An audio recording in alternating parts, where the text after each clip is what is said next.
BFM TV, Calvi 3D, Yves Calvi. Bonsoir et bienvenue à vous qui nous rejoignez sur BFM TV. Nous sommes ensemble jusqu'à 20h. Échange d'une extrême violence à l'Assemblée entre Marine Le Pen et Éric Dupond-Moretti.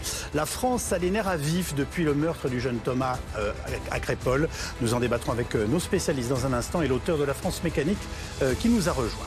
C'est le choc après le retour de 3 enfants franco-israéliens hier. Ils ont connu des conditions de détention absolument épouvantables. Il n'empêche, les échanges se poursuivent. On attend ce soir 10 nouveaux otages. 30 Palestiniens seront eux aussi relâchés.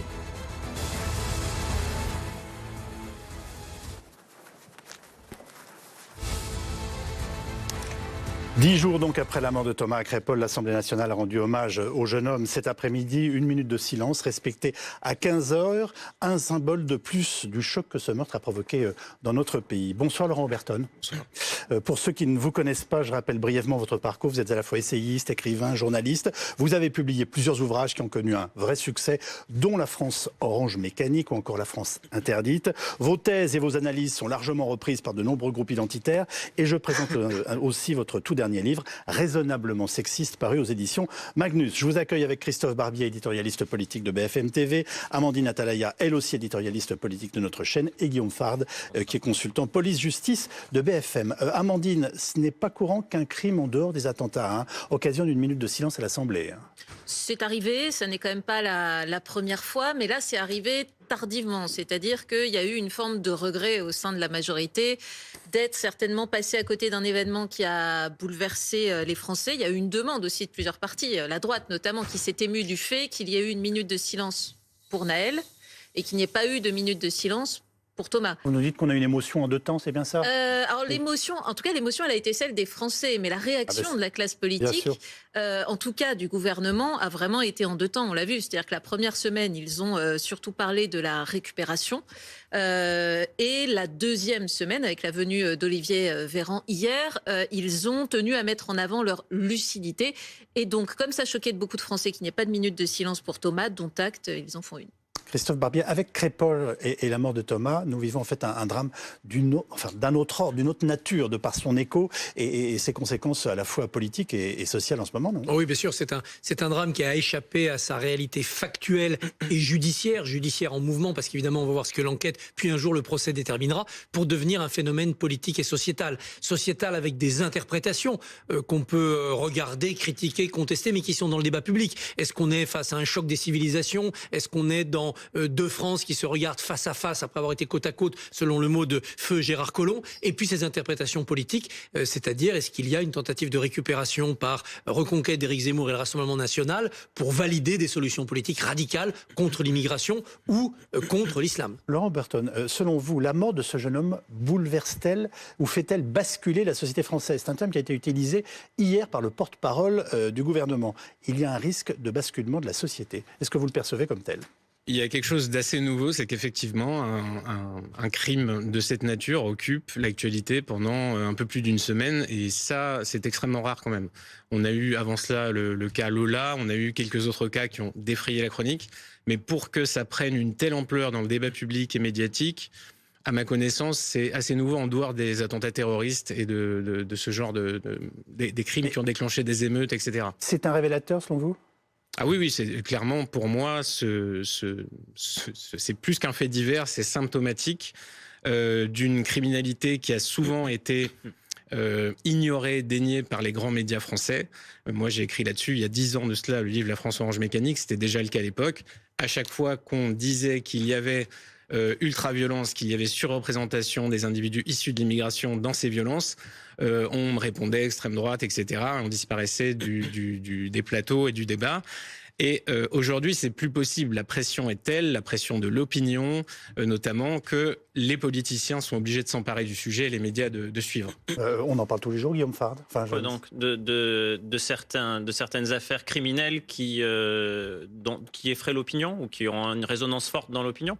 Prenez l'affaire de Roger Gicquel qui démarre son 20h sur la France a peur, qui fait que Patrick Henry finira par être arrêté par Charles Pellegrini puis condamné devant une cour d'assises et défendu par Robert Badinter, qui le sauve d'ailleurs de la peine de mort, selon les mots de Robert Badinter. Bon, c'est une affaire absolument tragique, le meurtre d'un petit garçon qu'on retrouvera dans la chambre d'hôtel de son meurtrier sous une couverture. Évidemment que l'opinion publique est effrayée par cela. Il y a eu des affaires criminelles qui peuvent effrayer, saisir l'opinion publique, et au point qu'on ouvre un 20h dessus et que le retentissement dans la société française soit particulièrement fort. Ça arrive pour certaines affaires. Oui. Sauf que ce dont nous parlons ce soir n'est pas de la même nature. En tout cas, prend une autre dimension, une dimension politique, sociale très importante. Alors on va y revenir dans un instant. Il y a une minute donc de silence aujourd'hui à l'Assemblée, mais on a aussi connu une autre ambiance, en particulier entre Marine Le Pen et le garde des Sceaux. Bonsoir Perrine Vasque. Le groupe RN a même décidé d'ailleurs de quitter l'hémicycle. Expliquez-nous. Oui, écoutez Yves, je ne sais pas si vous vous souvenez, mais il y a une semaine exactement, nous étions déjà ensemble ici à l'Assemblée et nous parlions déjà d'un échange très tendu entre le garde des Sceaux et le groupe du Rassemblement national. Et je vous disais que c'était assez traditionnel pour Éric Dupond-Moretti, même si ça faisait longtemps qu'il ne l'avait pas fait, bien de prendre à partie dans l'hémicycle le Rassemblement national. Le garde des Sceaux qui tient systématiquement à rappeler la dureté de sa politique pénale. Mais effectivement, cet après-midi, l'échange a été encore plus tendu avec une députée du Rassemblement national qui a apostrophé Éric Dupond-Moretti sur cette affaire, bien sûr, en disant l'autorité légitime de l'État ne fait plus peur. La justice actuellement ne permet pas de dissuader, punir et réparer. Visiblement, le garde des Sceaux avait préparé sa réponse, une réponse qui a fait quitter le Rassemblement national. Je vous propose d'écouter le ministre et puis la réponse de Marine Le Pen. En réalité, votre indécente démagogie fait que vous n'avez pas voulu entendre les mots du grand-père du petit Thomas. Vous préférez en réalité opposer la France rurale et tranquille, catholique et blanche, à la France des cités, la France des Mohamed, des Mouloud et des Rachid. Mais je pense aussi, moi, aux Français, à nos compatriotes, aux Français de préférence qui vivent dans nos quartiers, dans les cités, et qui ne méritent pas de lire sur les murs « Mort aux Arabes ». Nos frères juifs ont peur, nos frères musulmans ont peur aussi. Vos propos sont incendiaires et ils amènent dans la rue les militants de l'ultra-droite qui sont bien plus proches de vous que de moi. Le ministre de la Justice oublie que lorsqu'il insulte les représentants du peuple que sont les députés du Rassemblement national, il insulte des millions de Français. Nous avons donc décidé de ne plus laisser passer cela. Nous avons donc non seulement quitté l'hémicycle, mais nous allons déposer devant la Cour de justice une plainte pour que le ministre s'explique de ces injures et accessoirement de ces diffamations. Et ces échanges, eh bien, ils arrivent dans une semaine assez particulière pour l'Assemblée nationale. Parce que, comme vous le savez, la loi immigration, elle est arrivée ici en débat en commission. Depuis le début de semaine, Gérald Darmanin assiste à tous les débats pendant cette commission. Des débats parfois tendus où le Rassemblement national a déposé énormément d'amendements. On assiste à un racisme d'atmosphère. Voilà ce que disait tout à l'heure un député de gauche en conférence de presse. Et puis, concernant Éric Dupond-Moretti, eh bien, vous le savez, et d'ailleurs Marine Le Pen l'a rappelé, eh bien demain il sera fixé sur sa position ici à l'Assemblée nationale. On est vite passé à autre chose, mais pour parler encore eh bien, de débats qui enflamment la classe politique désormais. Perrine Vasque en direct de l'Assemblée nationale pour BFM TV avec Marjorie Marcillac. Amandine Christophe, que faut-il retenir de cette séquence, Amandine? Non. Elle préfère que ce soit vous alors. C'est de la politique. C'est de la politique. D'évidence, Éric Dupond-Moretti, qui attend pour demain un verdict très important, fait de la politique. C'est une sorte de sortie politique où, dans une majorité qui concentre ses coups sur l'extrême gauche depuis de nombreux mois, lui ne veut pas lâcher l'objectif de contrer le RN. Et en effet, il profite d'une situation de fait où il y a eu de la récupération politique, avec une extrême droite politique débordée par une ultra-droite sociétale pour accuser le RN de vouloir souffler sur les braises. Et évidemment, il y a la riposte de Marine Le Pen qui veut évidemment s'offrir un peu le trophée de chasse d'Éric Dupond-Moretti. Quand on dit c'est de la politique, parfois on entend derrière, c'est du théâtre. Oui, mais il y a de ça. Il y a de ça, c'est du théâtre, c'est des mots, c'est des accusations. Ça fait partie du débat démocratique qui cache deux réalités. Du côté du RN, une véritable réalité d'agitation sociétale, parce qu'ils en espèrent des victoires électorales. Et si les Français aujourd'hui sont révulsés par ce qui arrive à Thomas, ils peuvent dans 3 ans voter Marine Le Pen. Et du côté d'Éric Dupond-Moretti, la volonté aussi de cacher un essoufflement policier et judiciaire, parce que face à la montée de l'insécurité depuis certaines années, les policiers et la justice n'ont pas les moyens et pas toujours la volonté de porter le fer dans la plaie pour la justice, parce qu'elle ne se sent pas confortée juridiquement par le droit, par les lois. Amandine. Oui, mais le problème, c'est que cette intervention d'Éric Dupond-Moretti, elle est à contretemps. C'est-à-dire que on peut dire ça, pourquoi pas. Mais là, dans le moment actuel, c'est précisément là où le gouvernement a essayé de montrer qu'il était lucide, qu'il n'était pas déconnecté et qu'il avait compris les problèmes des Français. Et donc, il y a ce choc d'Olivier Véran qui vient essayer de dire des mots forts. La France est au bord du basculement. Gérald Darmanin qui parle d'un risque de guerre civile. Et puis Éric Dupond-Moretti qui choisit, mais comme il l'a souvent fait, il est fidèle à lui-même, une attaque plus morale aussi contre le Rassemblement national. Et pourtant, Emmanuel Macron avait semblé définir la ligne en disant il faut arrêter de s'en prendre au Rassemblement national sur cette ligne morale et en reprenant des clichés un peu éculés qui ne parlent plus beaucoup aux Français. Il se trouve que Éric Dupond-Moretti et Elisabeth Borne, on la voit derrière qui approuve les propos de son ministre, sont eux davantage sur cette forme de combat encore avec le Rassemblement national. Que pensez-vous de la réaction du garde des Sceaux ? Si vous regardez les chiffres de l'insécurité et des violences aux personnes, le garde des Sceaux a le pire bilan de l'histoire en matière de violences aux personnes, les coups et blessures. Depuis 1992 à 2022, on a une augmentation de 500% des coups et blessures constatés, des plaintes déposées. Pardonnez-moi, vous me parlez du garde des Sceaux, du ministre de l'Intérieur, là. Les deux, mon général. Oui, ce ne sont pas les mêmes fonctions, c'est pour ça que bien sûr, mais Darmanin a effectivement assez peu de marge de manœuvre. Il pourrait essayer de faire exécuter les OQTF, ce serait toujours ça de prix. Mais Dupond-Moretti, lui, est tributaire de la justice rendue au nom du peuple français. À mon avis, elle est très défaillante. Et ça explique en grande partie pourquoi on a eu en 2022 ce record absolu historique des violences aux personnes. Donc c'est facile d'accuser ceux qui dénoncent pour noyer le poisson, dis donc. Guillaume Fard, les chiffres sont à ce point effrayants. Les coups et blessures volontaires augmentent. Ça, c'est factuel, c'est documenté. Et le service statistique du ministère de l'Intérieur le documente bien. Maintenant, il faut voir aussi ceux qui augmentent dans les coups et blessures volontaires, c'est-à-dire la part qui relève des violences intrafamiliales, c'est-à-dire les coups qui sont portés sur les conjoints, les coups qui sont portés sur les enfants, qui ont explosé notamment en 2020 pendant le confinement, et puis la part qui concerne les coups et blessures volontaires hors violences intrafamiliales. Et la part qui augmente le plus, c'est celle violences intrafamiliales, qui sont beaucoup plus dénoncées aussi, parce que dire les violences, coups et blessures volontaires augmentent, ça veut dire qu'on se base, comme vous l'avez dit, sur les plaintes déposées, c'est-à-dire les personnes qui sont venues se signaler au service de police et de gendarmerie pour dire j'ai été victime. Alors d'abord, il y a énormément de sous-déclarations, donc en fait il y a une part qui est un peu un chiffre noir que personne n'arrive vraiment à quantifier, parce qu'il y a beaucoup de gens qui ne portent pas plainte. Oui. Ensuite, il y a la question des violences intrafamiliales qui, elles, augmentent très fortement. Qui est le lieu où les téléspectateurs ne supportent pas qu'on leur dise mais c'est le lieu le plus dangereux de la société française. Mais c'est le domicile là où il y a le plus de coups enregistrés. Et puis enfin, il y a un dernier élément, c'est l'élucidation. C'est-à-dire que les coups et blessures volontaires, puisque c'est l'indicateur que vous évoquez, sont élucidés à peine plus de 15%. Ça veut dire que dans 85% des cas, on ne retrouve jamais l'auteur. Et donc, c'est difficile de ce point de vue, quand vous ne savez pas dire qui a commis les faits, d'imputer une origine, et notamment une origine ethnique ou géographique. Christian Barbier. Alors, c'est juste, si je peux me permettre, je vous en prie. On élucide quand même un certain nombre de cas. On a des prévenus, on a des condamnés, on a des prisonniers. Et il n'y a pas de raison de penser qu'on élucide plus de cas quand l'auteur s'appelle Mohamed ou Mouloud que quand il s'appelle Gérard ou Jean-Claude. On n'en sait rien.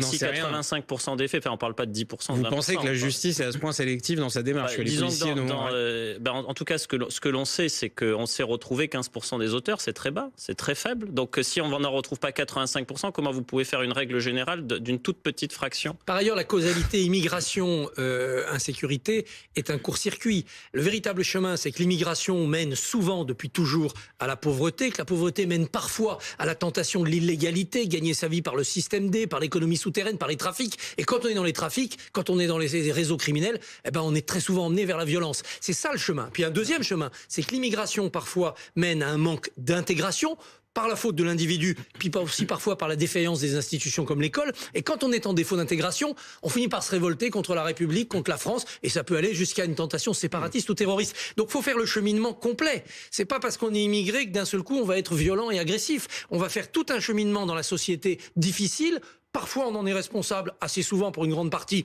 et parfois c'est une forme de fatalité sociale ou de difficulté des temps, et c'est ça qui peut mener à la délinquance. Il faut faire le chemin complet, ce court-circuit est contre-performant intellectuellement. Toutes les raisons peuvent être mises sur la table et étudiées, mais oui, il faut travailler à chaque étape. Dans le constat initial, ce constat ne doit plus être écarté, c'est-à-dire on entend souvent dire les étrangers sont un peu surreprésentés en matière de violence, mais si vous ajoutez les individus issus de l'immigration, on arrivait il y a quelques années aux 2/3 des crimes et délits. Mais faites le chemin complet. Si vous enrichissez une immigration récente, comme ça a été le cas avec des immigrations antérieures, comme italiennes, polonaises ou portugaises, au bout d'un moment, vous les embourgeoisez, vous les sortez complètement de la tentation de la délinquance, qui va du vol à la tire jusqu'au braquage. On ne parle pas du tout du même nombre de personnes. Là, maintenant, on est sur des chiffres qui sont hallucinants. On ne parle plus d'assimilation, d'intégration. On en est plus là. Parce que la masse de population venue de l'immigration depuis les années 60, pour des raisons de développement économique de la France, a été supérieure. Qui a eu une difficulté supplémentaire, c'est que n'ayant pas le même culte et la même culture, les mécaniques d'intégration, le catéchisme, ça marchait plus, l'école, c'était défaillant, le Parti communiste, il disparaissait, la machine s'est engorgée. Vous vouliez intervenir simplement rapidement parce que la question des origines, bon déjà issu de l'immigration, il faut dire, enfin je sais pas trop ce que ça veut dire, ou alors quelle immigration, les immigrations. Bon bah oui, mais sauf qu'il y a différentes provenances géographiques, asiatiques, Afrique du Nord, européenne. Oui, bon donc déjà ça. Et puis si vous voulez être plus précis, on parle des individus extra-européens originaires d'Afrique et du Maghreb. Bah, ils sont sous-représentés dans la pédocriminalité ou la criminalité en col blanc par exemple. Et donc c'est pour ça que de dire qu'il serait responsable de la délinquance en général, c'est peut-être un peu excessif. Les 2/3 des crimes et délits, en général, absolument. Non. Si. Alors là, je demandais je sais pas, Sébastien Rocher, les gens qui ont travaillé là-dessus. Effectivement, c'est difficile en France. Je sais pas si c'est honoré que vous le citiez comme ça. Mon but n'est pas de l'honorer, mon but est de dévoiler les faits. Et donc non, là on parle des violences aux personnes, par exemple ce qui est arrivé à Thomas, des coups de couteau. Là pour le coup, les individus issus de l'immigration sont extrêmement surreprésentés. Et vous aurez souvent des cas de bandes issues de l'immigration qui vont faire une victime autochtone et l'inverse. Une bande autochtone qui va faire une victime issue de l'immigration est rarissime. J'interromps votre débat, excusez-moi, même s'il est intéressant.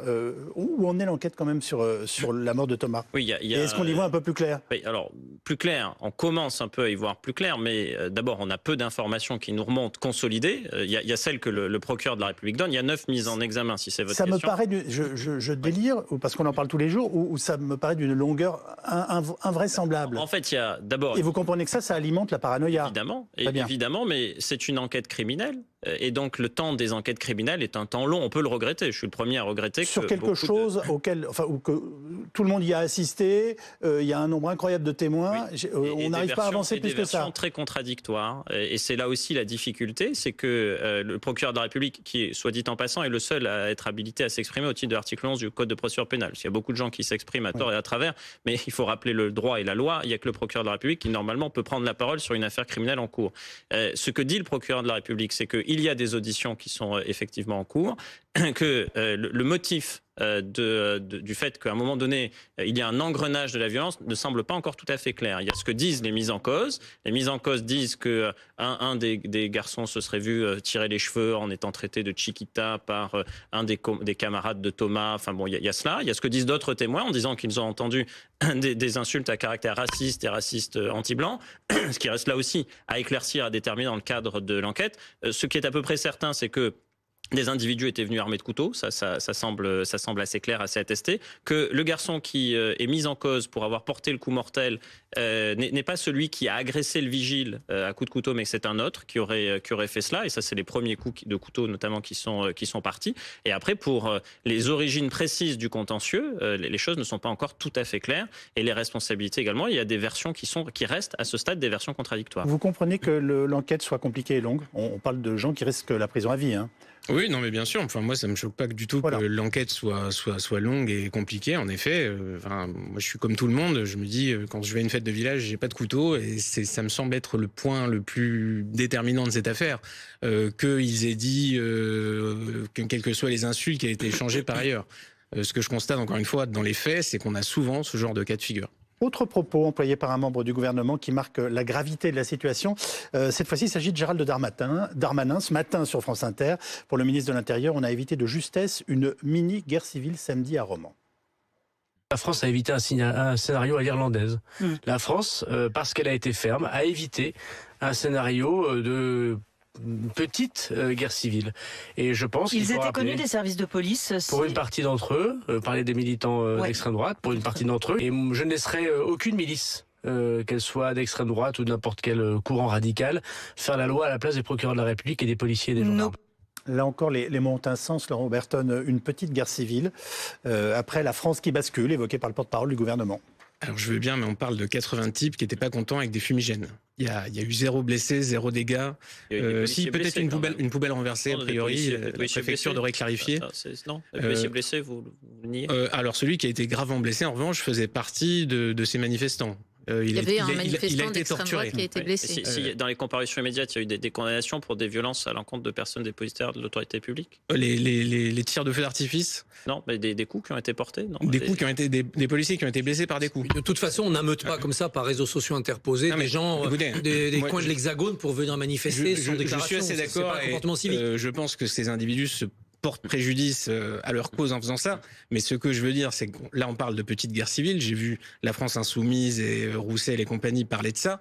Il y a 5 mois de ça en France, on avait des dizaines de milliers de métiers dans les rues. On a eu des centaines de blessés, dont plus de 700 policiers et gendarmes. On a eu des bâtiments incendiés par milliers, des véhicules, des commissariats attaqués. Et là, j'ai pas entendu ces gens-là parler de guerre civile. On peut vous dire que la patrie est en danger. Et il faut avoir le sens des proportions quand même. Laurent Oberton, pardonnez-moi. Demandé à ne pas brûler les écoles, mais...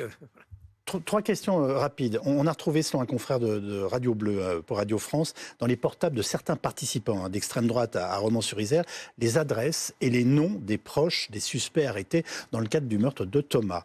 Est-ce que vous estimez qu'on a effectivement échappé à une expédition punitive, qu'en tout cas on puisse au minimum se poser la question? On peut se poser la question, c'est très clair. Je ne pense pas qu'ils sont allés là ils sont pas allés là-bas pour serrer la main des habitants du quartier. Je trouve que c'est une erreur. Je ne sais pas quelles étaient leurs intentions. S'ils voulaient s'ils ont réfléchi, ne serait-ce qu'à leur démarche. Pour moi, en tout cas, je comprends qu'on puisse être en colère, mais faire ça est très contre-productif. Par contre, je trouve que les condamnations qui ont été prononcées sont complètement hors de proportion, une fois de plus. La prison ferme avec mandat de dépôt.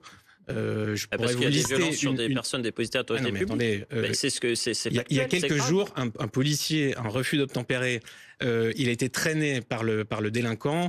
Il a eu plus de 30 jours d'ITT. Il était dans le coma. Il a des séquelles. Et l'autre a pris 35 heures de travaux d'intérêt général. Ça, vous le déplorez. Donc là, la justice sanctionne des gens qui sont violents contre des policiers. Je suis tout à fait d'accord avec ça. Moi, je suis à l'application stricte du code pénal, mais à condition que ce soit toujours le cas, qu'il n'y ait pas une justice à la carte, une justice politique l'individualisation par des moment peines aussi.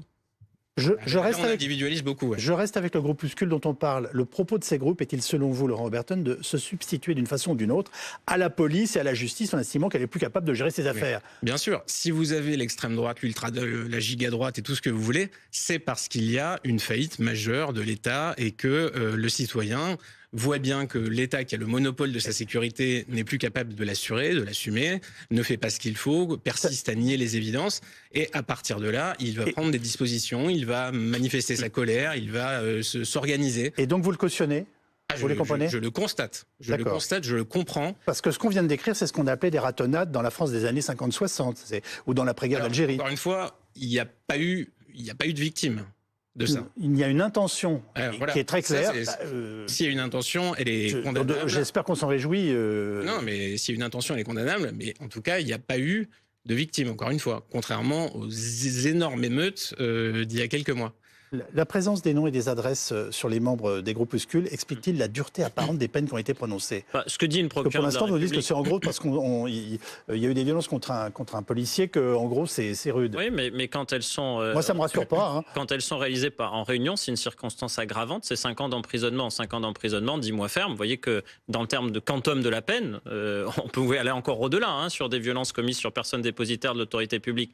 Donc il y a cela, et il y a évidemment le contexte, parce que ces ces gens ne sont pas venus qu'avec participation à un des groupement en fumigènes. vue de la préparation de violences et violences volontaires sur fonctionnaires de police aggravées. Oui, ben ça, quand il s'agit de personnes qui pratiquent la tactique du black bloc et qui viennent en manifestation publique, le visage dissimulé avec des objets qui sont des armes ou des armes par destination, qu'est-ce qui différencie dans le mode opératoire? L'idéologie, c'est autre chose, mais dans le mode opératoire, des personnes qui viennent cagouler avec des barres de fer, avec une intention hostile. On ne peut pas parler de manifestants dans ce cas-là. Enfin, à ma connaissance, un manifestant en démocratie, déjà, il ne se masque pas le visage, parce que d'abord, ça n'est pas permis, et puis ensuite, il ne vient pas avec une barre de fer. On peut venir avec une pancarte. Une barre de fer, c'est un peu excessif. Je vois la nuance. Amandine Atalaya, est-ce que des voix à droite se sont élevées pour dénoncer deux poids deux mesures suite à la sévérité justement de ce qui a été prononcé? Quelques-unes, mais ce n'est pas vraiment leur combat aujourd'hui. Il y a eu globalement une condamnation assez unanime à droite, très unanime même, de ce qui s'est passé sur cette manifestation de l'ultra-droite. Personne n'a envie d'y être associé. Marine Le Pen et Jordan Bardella, par exemple, ont condamné très clairement ce qui s'était passé. Et Marine Le Pen essaie précisément, et depuis longtemps,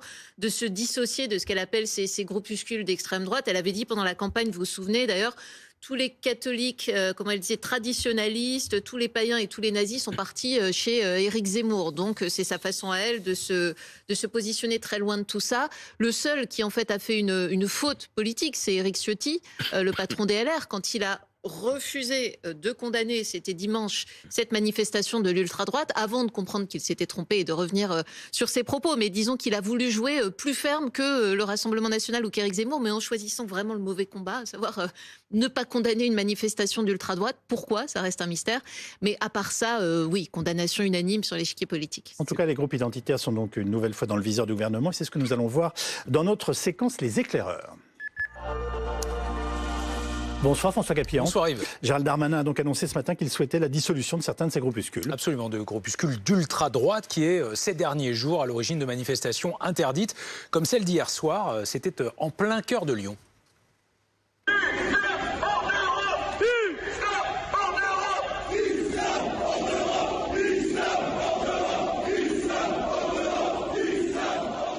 Alors depuis le meurtre de Thomas sont aussi recensés des actes de ce type, des tags ici sur les murs de la mosquée de Cherbourg, tags racistes incluant des menaces de mort, idem sur le portail de la mosquée que l'on va voir dans quelques instants avec en plus des mots un emblème que vous pouvez distinguer, la croix celtique, symbole néofasciste. Derrière tout cela, donc, l'ultra-droite, définie par le dictionnaire Larousse comme une nébuleuse de groupuscules issus de l'extrême droite qui refusent les règles institutionnelles et qui ont parfois recours à des modes d'action violents. D'après les services de renseignement, l'ultra-droite est composée d'environ 3000 militants, un nombre stable, c'est-à-dire qui ne baisse ni n'augmente jamais vraiment. C'est ce que m'expliquait un député auteur du rapport parlementaire sur l'activisme violent rendu public il y a quelques jours. C'est un hasard. Et parmi ces 3000 militants, 1300 sont fichés S, des militants évoqués aujourd'hui par le ministre de l'Intérieur dans le contexte d'actions à Romans-sur-Isère, entre autres, dans le quartier de la Monnaie samedi soir dernier.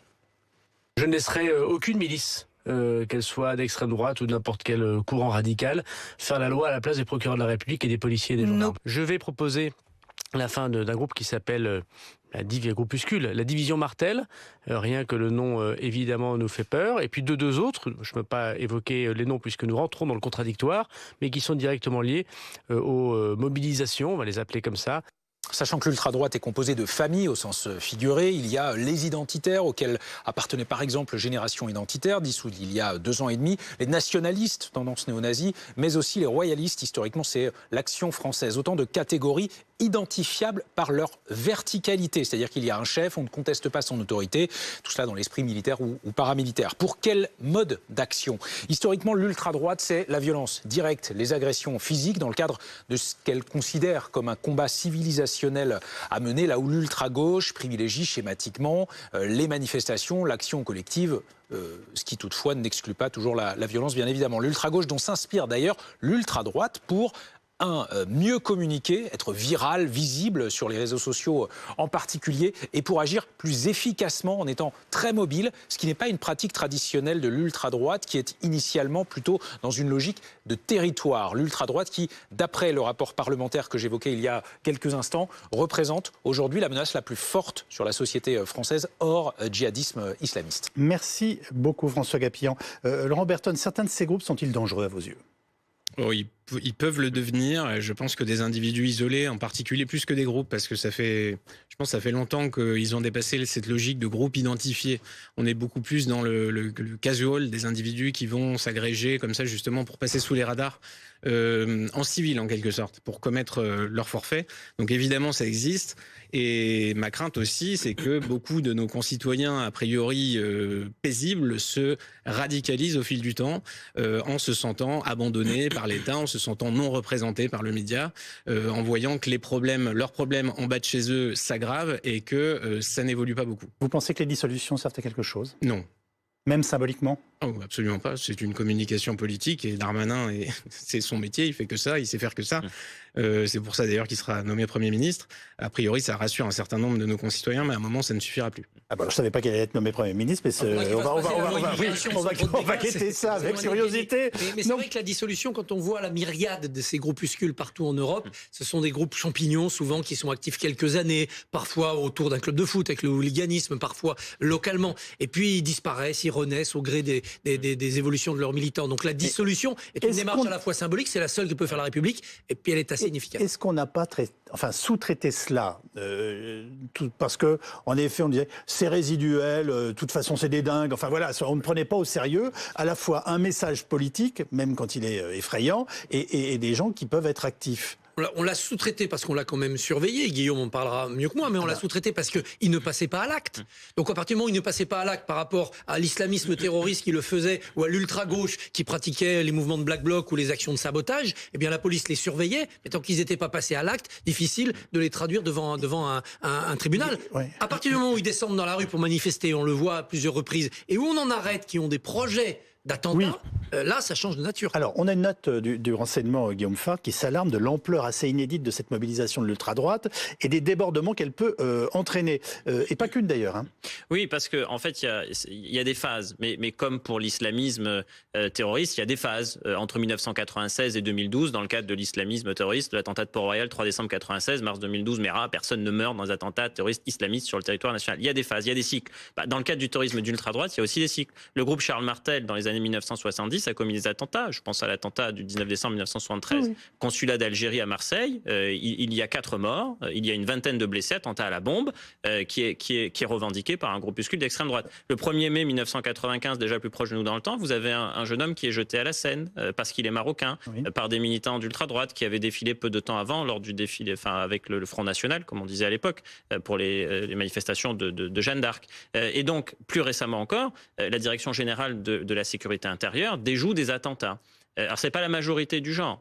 2 attentats tous les 3 mois déjoués, c'est la menace islamiste. Mais par contre, en numéro 2, dans le rang de la hiérarchie de la menace, il y a effectivement l'ultra-droite, avec des projets d'attentats, dans certains cas assez formalisés. Laurent Nunez, notre préfet de Paris, s'en inquiète depuis des années. C'est-à-dire qu'à chaque fois qu'on l'interroge sur les menaces en France, il évoque entre autres cette crainte d'opération de l'extrême droite. Oui, parce que l'ultra-droite. Celle islamiste est la plus élevée et elle reste constante. Elle ne diminue pas en intensité. 2 attentats tous les 3 mois en moyenne, des gens qui meurent chaque année depuis 2015 de façon continue. Maintenant, pour l'ultra-droite, ça augmente sur une période plus récente, avec des attentats qui sont déjoués à une fréquence plus rapprochée dans le temps. C'est pour ça que Laurent Nunez, qui a été coordonnateur national de lutte antiterroriste avant d'être préfet de police de Paris, s'en inquiète et s'en émeut. Parce qu'il y a des contre-objectifs musulmans qui ont été notamment identifiés, des mosquées, des marchés sur lesquels on trouverait davantage de citoyens français de confession musulmane, par des groupes d'extrême droite qui voudraient, en riposte, si des attentats islamistes avaient lieu, bien s'en prendre aux musulmans de France dans certains lieux qu'ils fréquentent. Il y a déjà eu des incidents visant des actes anti-musulmans. Alors, ils sont beaucoup moins importants que les actes anti-chrétiens et encore moins importants que les actes antisémites. Si on fait une hiérarchie, il faut la faire précisément. Mais néanmoins, qui visaient des mosquées, et puis des attentats contre des mosquées hors Europe, on en a eu. Le plus cruel, c'est celui de Christchurch, avec Brenton Tarrant, qui, à la sortie de la mosquée, a tiré sur des personnes en Facebook Live, d'ailleurs. Laurent Oberton, est-ce que c'est inédit, si on voit une telle mobilisation, on va dire quasi simultanée, même si on parle de groupuscules identitaires dans plusieurs villes de France? Oui, moi je pense que oui. À ma connaissance, oui, à ma connaissance, c'est inédit. Et effectivement, le fait de dissoudre, par exemple, Génération Identitaire, à mon avis, était une erreur parce que ça, justement, fait disparaître dans la nature des individus qui étaient tenus par une obligation de communication, en quelque sorte, ils devaient faire propre sur eux. Et quand on dissout, quand on condamne à la clandestinité, on a des mouvements plus radicaux et plus dangereux. Un jeune homme d'une vingtaine d'années qui se met à lire Mein Kampf et se fait tatouer une croix gammée. Quel est le cheminement qui mène à ça? Enfin, quelle est la trajectoire morale ou intellectuelle, s'il y en a une? Là, quand même, il y a beaucoup de problèmes personnels et familiaux pour en arriver là. C'est à peu près sûr.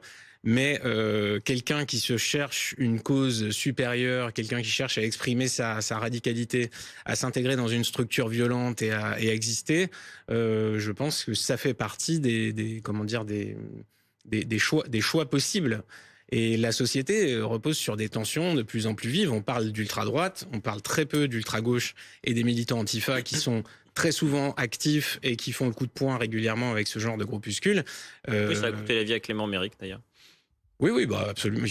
C'est très fréquent, ça arrive tout le temps. C'est vraiment une constante de notre société. Malheureusement, c'est devenu absolument banal. Christophe Barbier, cette résurgence des mouvements, pas seulement identitaires d'ailleurs, mais parfois même néo-nazis, est-ce que c'est un phénomène qu'on retrouve ailleurs, dans d'autres pays en Europe en ce moment? Oui, vous avez une poussée notamment très inquiétante en Allemagne, où dans la foulée d'un mouvement qui s'appelait des Dritte Weg, c'est-à-dire la troisième voie, on voit ressurgir un véritable néo-nazisme. Mais il n'y a plus d'inhibition allemande sur le... Il y a beaucoup moins d'inhibition allemande parce que le temps passe depuis la Seconde Guerre mondiale, que les témoins directs disparaissent, que peut-être le travail de mémoire s'affadit, et puis qu'il y a face à des adversités grimpantes, l'islamisme, la Russie, d'autres adversaires potentiels, un nationalisme qui ressurgit. Alors on peut s'abandonner à une sorte de fatalité, comme s'il y avait des cycles dans l'humanité et que le pire revient parce que c'est cyclique, puis se dire que non, il ne faut pas lâcher, et il faut les combattre juridiquement, policièrement, et puis les combattre aussi par l'éducation et par la connaissance. Qui recueille aujourd'hui, Amandine Atalaya, ce vote identitaire? C'est Éric Zemmour, plus que Marine Le Pen? Enfin, on en aurait cette perception? Oui, non, mais parce que certains l'ont dit à voix haute, certains qui sont dans ces groupuscules, Civitas ou d'autres, ont exprimé leur désir de voter pour Éric Zemmour pendant la campagne présidentielle parce que viril, parce que chef, parce que des idées beaucoup plus poussées que celles de Marine Le Pen qu'ils trouvent trop molles. Mais après, tous ne sont pas politisés. On ne peut pas non plus dire que tous votent pour Éric Zemmour. Quant à lui, disons qu'il ne les approuve pas, mais ne les renie pas. Voilà, il n'a jamais dit allez voir ailleurs. Je ne veux pas du vote des groupuscules d'ultra-droite. Donc il y a une forme, de tolérance, mais pas d'approbation à voix haute, bien sûr. Dans les idées et dans le propos, Laurent Oberton, vous faites une différence fondamentale, vous, aujourd'hui, entre le Rassemblement national dirigé par Marine Le Pen et le leader de Reconquête, Éric Zemmour. Je pense que Marine Le Pen est assez contente de la voir parce que ça lui permet de, en quelque sorte, passer pour une centriste à côté, en comparaison du discours, il est vrai... Une centriste de la droite nationale, alors. Assez clair et assez tranchant d'Éric Zemmour, et je pense que ça leur va tout à fait. Je pense qu'ils sont contents que Reconquête existe et espèrent qu'ils ne vont pas disparaître tout à fait. Il y a une polémique sur la divulgation ou non d'ailleurs des prénoms des suspects du meurtre de Thomas et des agressions de Crépol. Écoutez ce qu'en pense la maire de Romans-sur-Isère qui était ce matin l'invitée d'Apolline de Malherbe. Moi, je pense que de ne pas avoir communiqué sur les prénoms plus tôt, je trouve que c'était indécent. Ça, je le dis parce que, par respect pour les familles, je ne vois pas pourquoi, lorsqu'il s'agit d'un autre drame, on va communiquer nom, prénom tout de suite. Et là, il a été nécessaire. Chacun attendait. Et finalement, les noms circulaient sur les réseaux sociaux avant qu'ils ne soient confirmés par les autorités. Ça ne va pas. Ce que vous voulez dire, c'est que les autorités ont sciemment tenté de cacher... Elles avaient certainement une bonne raison. Mais je ne connais pas la raison. En tout cas, les dégâts sur le terrain, ils sont ce qu'ils sont aujourd'hui parce qu'il y a une incompréhension. Et je veux dire, ça ne fait que renforcer la stigmatisation. On peut poser la question à l'envers, Guillaume Fard. Est-ce que oui ou non, la justice publie régulièrement les noms et les prénoms des suspects dans ce genre d'affaires? Des majeurs mis en cause régulièrement. Après, il y a toujours des cas d'exception. Dans certaines affaires de terrorisme, y compris islamistes, quand il y a des enjeux d'enquête, le parquet national antiterroriste, par exemple, ne va pas tout dire, ne va pas donner tous les noms et les prénoms. Maintenant, comme disait la maire à l'instant dans l'interview qu'elle accorde à Apolline de Malherbe, sur les réseaux sociaux, ça a été quasi instantané. Le procureur de la République, lui, il a pris un délai un peu plus long. Il attendait la mise en examen. tout simplement. C'est-à-dire que au stade de la garde à vue, il n'y a pas encore des charges qui vous sont notifiées, vous n'êtes pas mis en cause aux yeux de la loi. Donc une fois que la mise en examen ou les mises en examen ont été décidées, donc il y a des poursuites qui sont engagées, on a eu ici, comme toutes d'autres rédactions, des communiqués de presse qui donnaient effectivement les prénoms, dans certains cas les noms, et puis après il appartenait à chaque rédaction de faire ses choix. Mais du côté de la justice, c'est le procureur de la République qui décide, qui a l'opportunité de la communication, article 11 du Code de procédure pénale, je le redis, et donc là, il attendait, je pense, je le devine, les mises en examen, puisqu'en fait, une fois qu'il y a eu les mises en examen, les prénoms ont été divulgués tout de suite. Laurent Berton, quand vous entendez aujourd'hui encore un ministre de l'Intérieur évoquer l'ensauvagement de certains jeunes, ce terme, vous l'avez mis au cœur du débat public en 2013 avec votre livre « La France orange mécanique », comment réagissez-vous ? Je pense qu'il est un petit peu obligé d'adapter sa communication à ce qui se passe, à la pression de l'opinion, à la pression des réseaux sociaux notamment, qui permettent à ce genre d'affaires d'éclater au grand jour.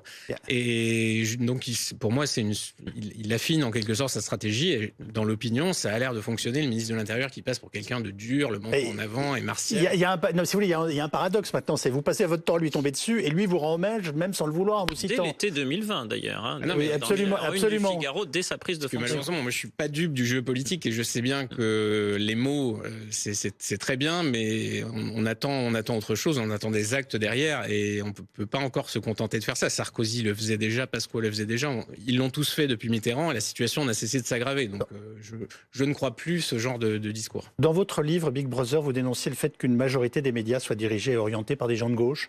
Oui. Depuis, le paysage médiatique a beaucoup changé. Les réseaux sociaux, de toute façon, permettent de contourner ce que vous dénonciez. Enfin, voilà, C'est vrai, il y a un mouvement qui est pour moi très très positif. Les médias, il y a encore du chemin à faire, parce que je pense que vous faites allusion à une chaîne de la concurrence.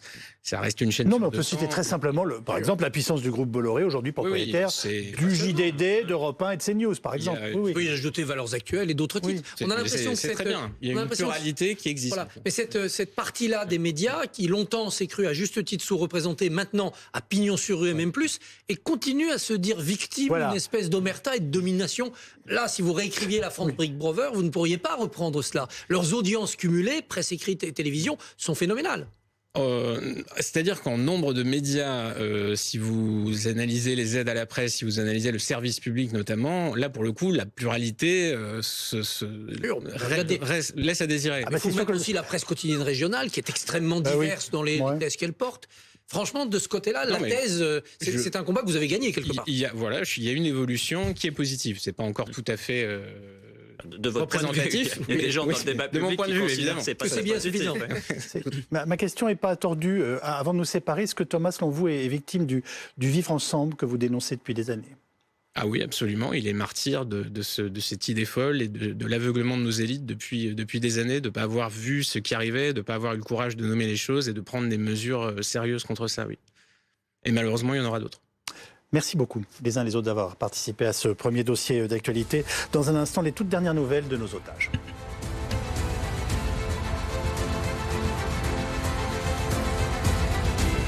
Votre programme commence dans 8